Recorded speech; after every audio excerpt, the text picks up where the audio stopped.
Overcome Team Bangladesh's resistance with a 28-run victory as they march into the semi-finals with a bang. Join us in the review as I've got Sourav Ganguly and Athar Ali Khan with me.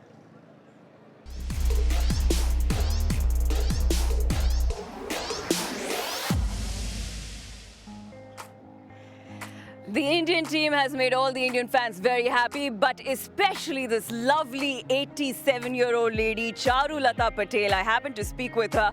She was born 43 years before the first World Cup, and of all the generations of cricketers that she's seen, she says Virat Kohli is her favorite because of his attitude and humility.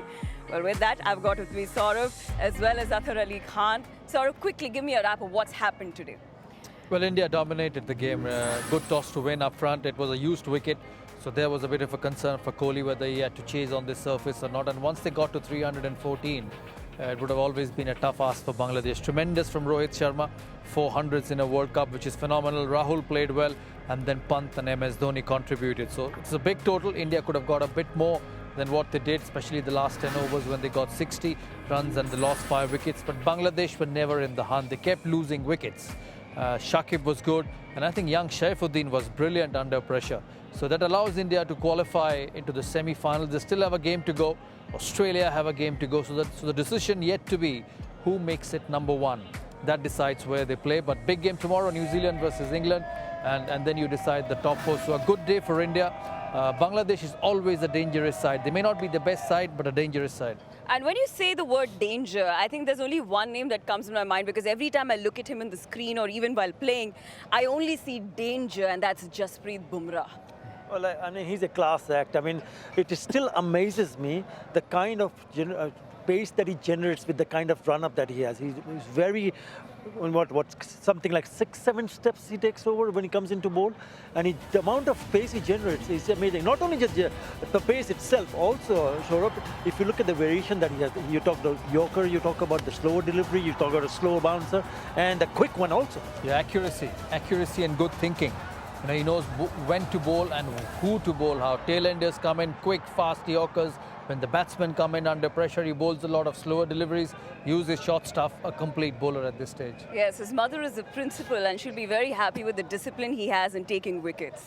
Well, with that, talking about discipline and talking about India's combinations of bowlers today, they played only 5 bowling options. But that they normally do, isn't it? The only difference they made was they left a spinner out and played another fast bowler. Right. We'll have to wait and see whether they continue with that. Maybe they can do that against Sri Lanka in Leeds when they play in 4 or 5 days' time. But come the semi-final, depending whether they play England or New Zealand, they'll have to take that call. But I think there's a method to that. There's a reason for it.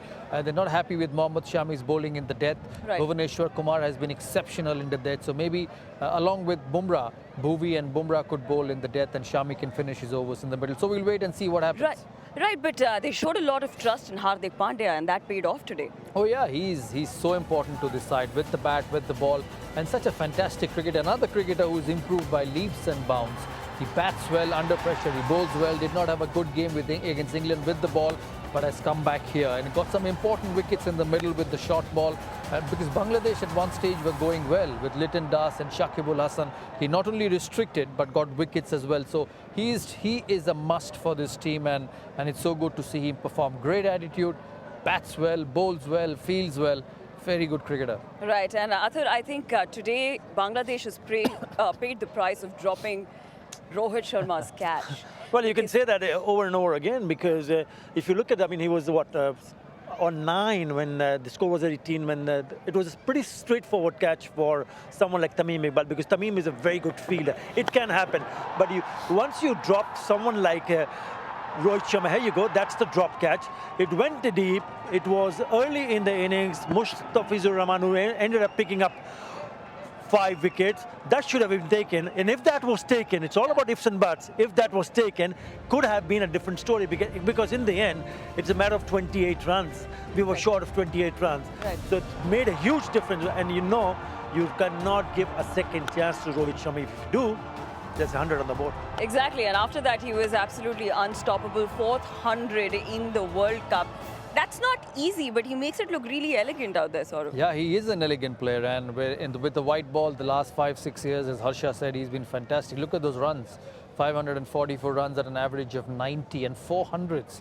His best was against South Africa in the first game of the competition, and in tremendous form. The good thing he said at the end, he said, I don't remember because I only look forward. We all do remember, but we do find a way to put it behind. We find a way to say, forget about it, come the business end of the tournament, and India getting there. Sri Lanka the next game, they're in the semi-finals, and then the semis and the final. Hope his good form continues, but for Bangladesh, that's been a big miss. It was a simple chance. You know, I'm a very good friends with Tamim, but he's got to take that in big games. You know, when you want to play India, when you want to beat India in a game where you have no other option but to win, you have to take those chances. He got too friendly there. But talking about KL Rahul, now as a batsman and the situation that you're in, how important was this innings for KL Rahul to put up that 77? Very important. It'll give him a lot of confidence. I thought he played well. He got better as the innings progressed. He's a good player. He's a gifted player. And I think with him, what I get to see from outside, that the confidence goes up and down very, very quickly. He's not like a Virat, not like a Rohit Sharma. Very strong-headed those two are, but they've played a lot of cricket, a lot more one-day matches than KL Rahul. But in terms of talent and ability, I think he's right up there with anybody. So good runs for him, and hopefully he moves on, he capitalizes. He'll play Sri Lanka at the weekend, and hopefully gets another big score, which will help them in the semi-finals. Just to add from Sourav, look at the opening partnership between Rahul and Rohit Sharma. 180 runs really set the tone for this big total. And if you had to talk about those missed chances, you got to make yourself count when you get an opportunity. Rahul played a very crucial role, and I thought a really big hand to ensure that India go past. At once it looked like 350, wasn't it? Exactly, and I'm glad that you mentioned it, because in spite of putting up that 180 run out there by the opener, sort of, the last 10 overs, where it did look like it could be a 350, India's batting somehow. What could be the possible explanation of the way India's been batting in the death overs? That's been an issue, isn't it? Even the England game here as well. Well, somebody needs to take the bowling on. There are a lot of wickets, and they lost 5 wickets. Yes, you got to give credit to the way Mustafizur bowled 3 wickets at that stage of the game, pulled India back. But they have the talent to succeed, and I think they're getting stuck in between acceleration and rotating. And somebody needs to say, okay, this is the time I have to hit, I have to play for the team, and I'll keep playing the shots because the situation demands that. But you got to give credit to Mustafizur at this stage. So many wickets today with the slower ball, the slower bouncer, the slower delivery. And I think he's a quality bowler, Mustafizur Rahim. Yeah, I think he's up at his best at the moment. He's found his rhythm and he's bowled really well. But to pick up 5 wickets against India in these conditions, where you see the opening players have put on 180 runs, I think hats off to Mustafizur Rahman. He needed support. Batting has been very good, but it's the bowling department which has really been disappointing, especially the seamers. But Mustafiz was absolutely brilliant, especially today. Right, but indeed, we're talking about Bangladesh's batting. You know, there were some partnerships that were growing, but it didn't go long, and India did a very good job of chipping off those partnerships. Yeah, I mean, if you look at the top 8 batsmen, out of the top 8 batsmen, 7 got themselves into double figures. Out of the 7, 2 got into the scoring 50s. Shakib Al Hasan got 60 odd, and so did Mohammad Saifuddin. So if you look at the contribution right from the word go, there were starts, but nobody could finish off. That's what they lacked in the top order and also in the middle overs, where you thought that perhaps someone like Tamim Iqbal or maybe even Shakib Al Hasan, who was well set on 60 odd, would carry on and get closer to the target. But you got to give credit to Indian bowlers, knowing that you can create pressure by picking up wickets, even a set batsman getting out. That's exactly what they did.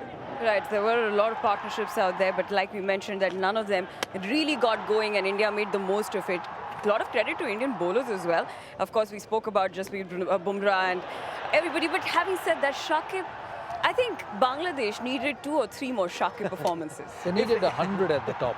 Yes. You know, when you chase 300, you need one of them to go and get a big score. Shakib was set, Saifuddin was set. Then you had the opener Shomo Sarkar who got to a 30, and that's the difference between the Indian batting at the top. The likes of Rohit Sharma, Shekhar Dhawan, Virat Kohli just get big hundreds and sets the team up on a big platform. There were partnerships, but as you said, you know, 39, 35, 47, 66, too many starts, 41, but not anyone getting to the 3-figure mark. And when you chase 314, you have to get to the 3-figure mark. Right, but I do feel for Shakib, you know, Athar. I'm sure he's a superstar back in Bangladesh, but this was Shakib's World Cup. Yeah, it is turning out to be his World Cup, no matter what the results are for Bangladesh. I mean, even though they didn't manage to win the match today, but if you look at the way he batted superbly throughout the tournament. Couple of hundreds, 550s, also picking up wickets, and he needed support from the other end. He just couldn't find someone who can bat with him, around him, so that they can get closer. But what a tournament it has been for the superstar, Shakib Al Hasan. Superstar, I like that. Superstar for you as well? I thought there was only one, Athar Ali Khan in Bangladesh. But yeah, he's a successful player and a tremendous competitor for Bangladesh. Look at the record in that World Cup. It's not just the runs, it's the wickets as well. 11 wickets for Shakib Al Hasan, and what a contributor he has been. He's a leader in this team in spite of not being a captain. And I think that makes a massive difference. They did the best thing by asking him to bat at number 3, put the responsibility on him, and that's what you need to do with senior players in big tournaments. Tell them that this is the big part of your cricket and we need you to perform. And that's what Shakib Al Hasan has exactly done. He's made Bangladesh important in this competition with the runs they have scored. The bowling is not the flashiest, not enough pace with the likes of Mashrafi Murtaza or Saifuddin. Mustafizur is a bit different from the rest, but it's Shakib Al Hasan's contribution with the bat along with Mushfiqur Rahim has kept Bangladesh in this competition. Right, but today's day is over, today's chapter is over. Tomorrow is the big chapter in the World Cup. It is England taking on New Zealand. Sourav, quick predictions? Yeah, quarterfinal, isn't it? It is. It's just a virtual quarterfinal. Whoever wins goes through. There's no prediction in this game. England are a better side on paper. Beating India will give them a lot of confidence. As Michael Vaughan said, whoever beats India wins the World Cup. So England has done the first thing, beat them in the group stage. But it's a new day, new game. They've been beaten by a few teams. Sri Lanka, they've been beaten by Australia. So they don't want to slip up. And hopefully they'll make it to the last 4. Athar, your prediction? Yeah, I reckon if I'd go certainly with Sourav the way he thinks, because I think that playing at home ground, you would still favor that England would go on to win that match. All right, guys, we'll get you all the action of that match from Riverside, Durham. You know where to catch us on @ICC Cricket World Cup. You're putting a picture. Please use the hashtag CWC19 and, of course, hashtag pick of the day was Charu Lata Patel. I'll see you later.